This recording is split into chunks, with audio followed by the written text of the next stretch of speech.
Herkese yeniden merhaba. Aslında ben bu videoyu sizin izlediğinizden birkaç hafta öncesinden çekmiş oluyorum.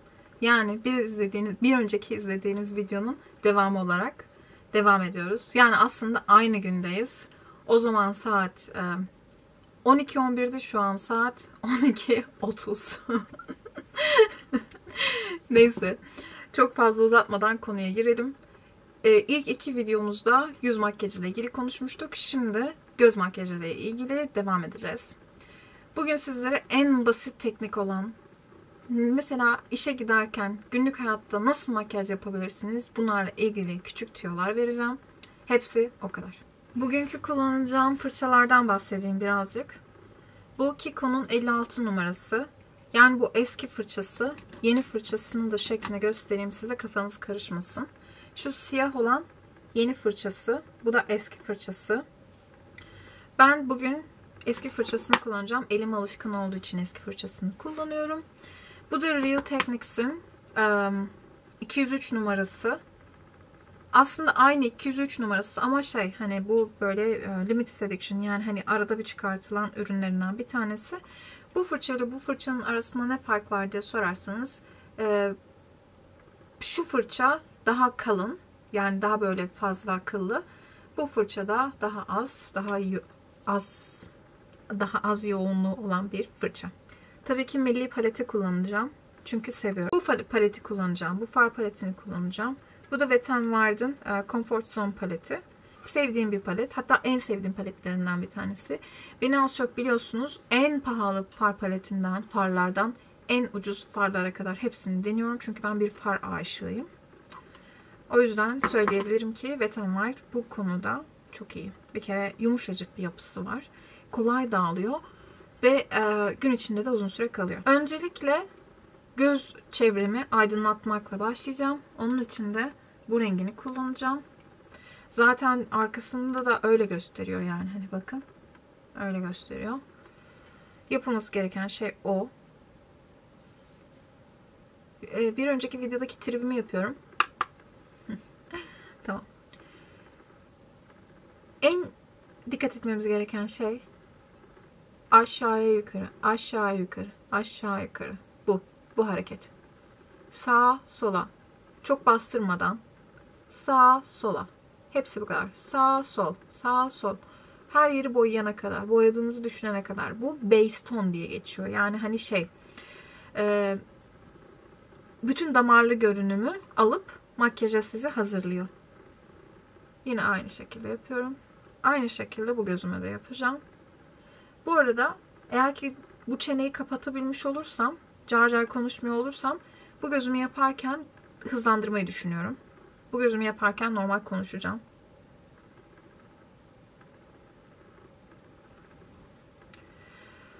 Bu şekilde gözü hazırladıktan sonra şöyle bir kahverengi, yani hani şuradaki kahverengiyle yine aynı fırçayı alıyorum.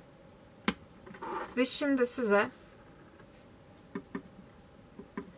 bu gözümde ve bu gözümde iki farklı şey göstereceğim. Bu gözüme bu bildiğiniz far paletlerinin içinden çıkan jelatin, bunu kullanarak bir şey yapacağım. Bu gözüme de daha yuvarlak, daha böyle keskin hatlara sahip olmayan bir makyaj yapacağım. Hazır mısınız? Umarım hazırsınızdır. O kahverengi olanı aldım. Tam kaşımın bittiği yerden kirpiğimin dibine kadar bu şekilde koydum. Daha sonrasında gözümü kapatıp boyamaya başlıyorum. Tam şu hani göz kapağımın kıvrılan yeri var ya, fırçayı orada getirip götürüyorum. Aynı işlemi sürekli tekrarlıyorum. Bir kere batırın fırçayı. Başka bir daha batırmayın. Olmasın, yani çok fazla olmasın. Buraya geldiğimde şöyle yuvarlıyorum burayı böyle. İyice yuvarlıyorum. Yuvarlıyorum.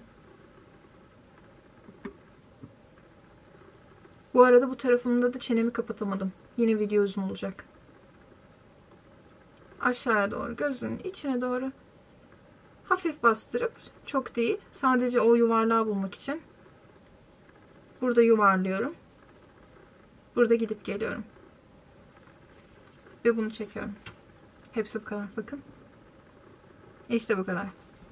Keskin hatlara sahip olabileceğiniz ve fondöteninizi çekmeden, yani oraya bir şey yapıştırmadan yapabileceğiniz en güzel şey bu. Kimileri kredi kartı kullanıyor ama onda böyle çizgi kalıyor. Onun sebebi şey. Bu böyle çok ince bir yapıya sahip olduğu için orada homojen dağıtıyor. Ama kredi kartı birazcık daha böyle hani ene sahip olduğu için orayı şey yapıyor. Böyle sanki çizgi gibi kalıyor. Deneyin. Siz de onu göreceksiniz zaten. Şimdi bu gözümü yine aynı renkle, aynı renk farı alıyorum. Burayı yuvarlıyorum.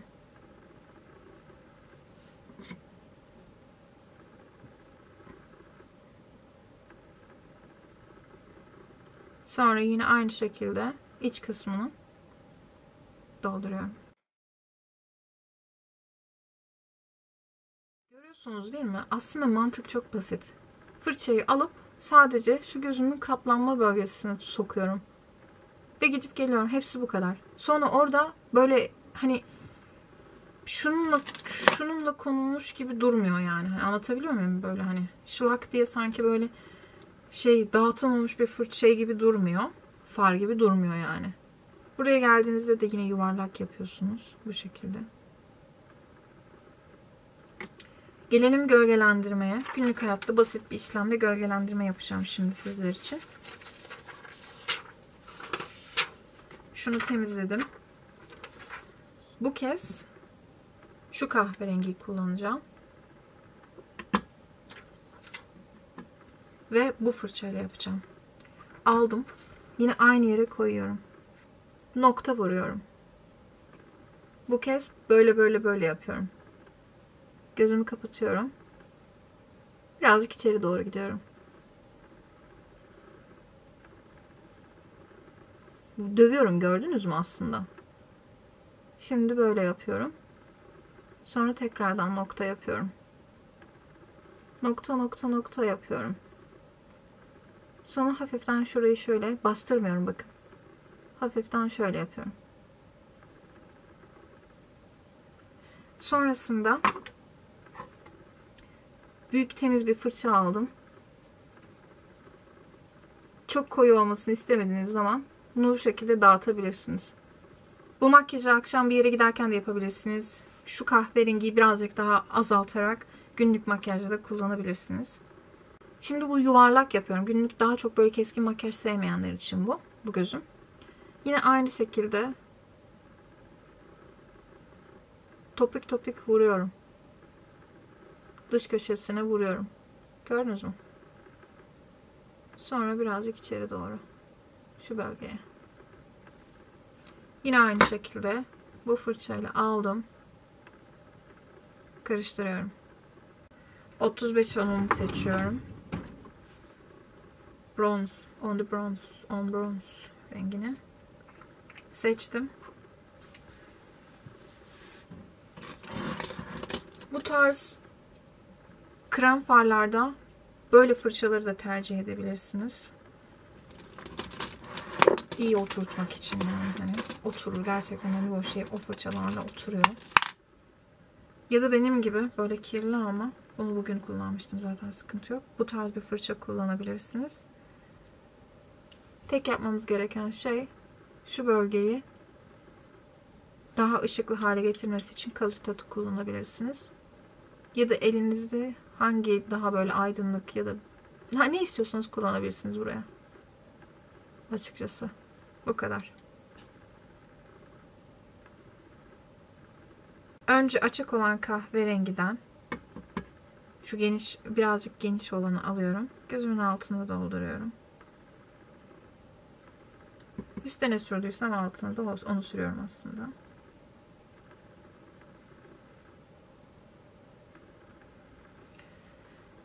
İnce uçlu olan tarafını da koyu renk olandan alıp sadece kirpik diplerime. Göz içlerinize de kendi tercihinize ve yaptığınız renklere göre bir kalem seçmeniz gerekiyor. L'Oreal'in kalemi waterproof olarak geçiyor. Yani suya dayanıklı olarak geçiyor. Ben bunu şimdi kullanacağım. Ve akıyor mu akmıyor mu göreceğiz. Çünkü birazdan televizyon izlemeye başlayacağım. Artık yani hani yıkayana kadar akıp akmayacağı belli olur zaten. Çünkü içerisi çok sıcak. Aynı zamanda da hani bileceğiz ki bu akıyor ya da akmıyor diyeceğiz. Çünkü benim için bu tarz kalemlerde gözün içine sürüldüğünde gözün içinde durması önemli olan. Eğer ki ten rengi olarak ya da beyaz olarak kullanırsanız gözünüz daha büyük görünür. Ama ben daha buğulu böyle bakışları seviyorum. O yüzden ben de bugün L'Oreal'in bu siyah kalemini kullanacağım. Şu şekilde gözümü aşağıya çekiyorum. Ve kalemi uyguluyorum. Biliyorsunuz Maybelline'in bu Master Ink şeysi, eyeliner'ı artık benimle bütünleşti yani. Süper. Bunun için bir ayna lazım şimdi bana.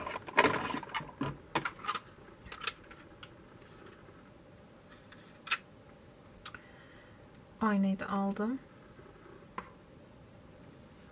Size eyeliner çekmesini öğretecek tek şeyden bahsediyorum. Eyeliner'dan bahsediyorum. Bu yani. Böyle bir makyaj eyeliner kullanmayabilirsiniz. Sizin tercihiniz. Ben bunu kullanmayacağım. Buna kullanacağım. Hadi bakalım. Çekiyorum.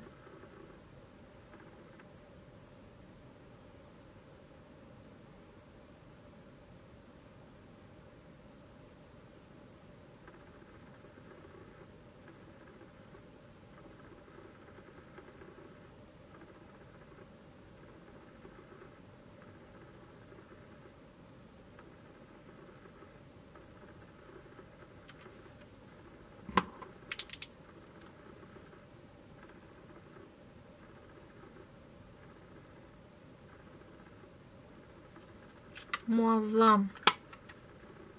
Çok güzel bir eyeliner. En sevdiğim eyeliner. Favorilerimin en üst listesindeki olan eyeliner. İnsan böyle bir makyaj yapınca da dışarı çıkmak istiyor. Ama gecenin bu vakti nereye çıkacaksın? Akıl. Ben kirpikte her zaman Ardell ya da Allure diye bir marka var. Onu tercih ediyorum. Hatta kirpik yapıştırıcım direkt Allure. Artık Allure diye mi okunuyor? Artık ne diye okunuyorsa. Buraya yazarım.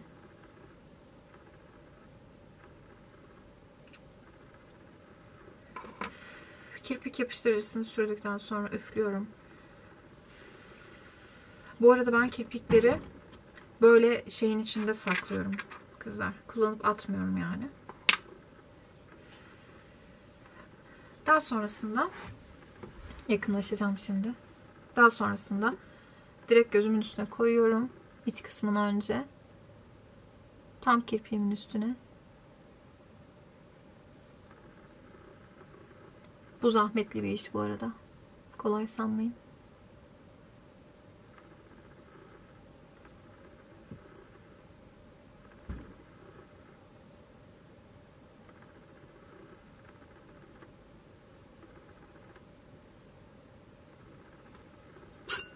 Daha sonrasında cımbızı alıyorum.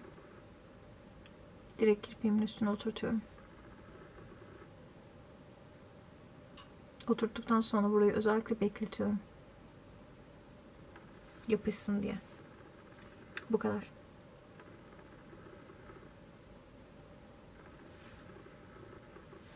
Aynı şeyi buna yapayım.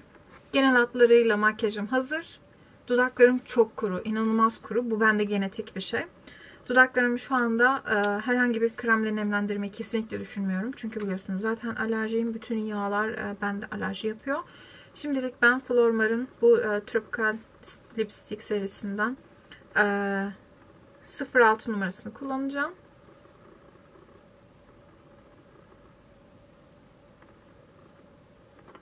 Normalde bu tarz işlemleri yaparken fırça kullanıyorum. İtiraf ediyorum. Fırça kullanıyorum.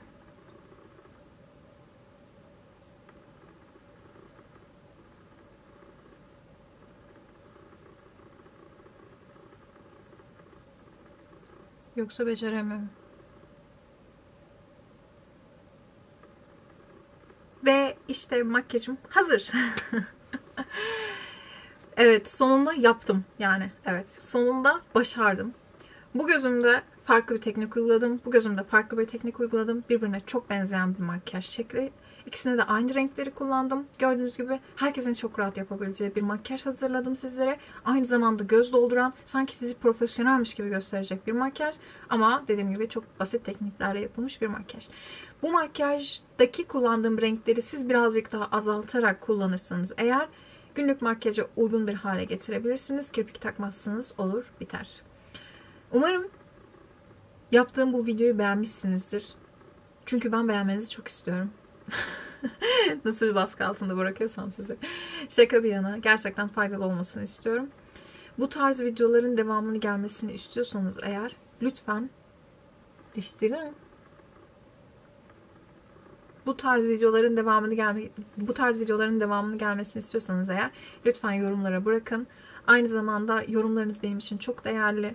Lütfen bu kanalın devamı için neler yapabiliriz benimle paylaşın. Eğer ki siz dışarıdan gelen biriyseniz ve bu videoyu şu anda izliyorsanız kanala gelin. Kanalda bunun ilk ikisi var. Yani yüz makyajını nasıl yaptım, cilt tipimi nasıl tanırım, daha sonrasında işte mini kontör işlemi nasıl yapıldı falan filan tarzında şeyler. Beni bu kadar uzun bir şekilde sabırla dinlediğiniz için çok teşekkür ederim. Make-up Den ailesi olarak burada olmaya ve sizlerle birlikte kucaklaşmaya, sarılmaya devam edeceğime söz veriyorum. Sizler benim yanımda olduğunuz sürece ben her zaman sizin yanınızda olacağım. Bazen sorularınıza yetişemiyor olabilirim ama mutlaka bir şekilde sizi göreceğim. Yüreğinizden sevgi, samimiyet, mutluluk, sevinç, aklınıza gelebilecek bütün iyi şeyler hiçbir zaman eksik olmasın. Hepinizi kalbinizden öpüyorum. Yüreğinizle sevin beni. Yüreğinizi seviyorum. Hoşça kalın.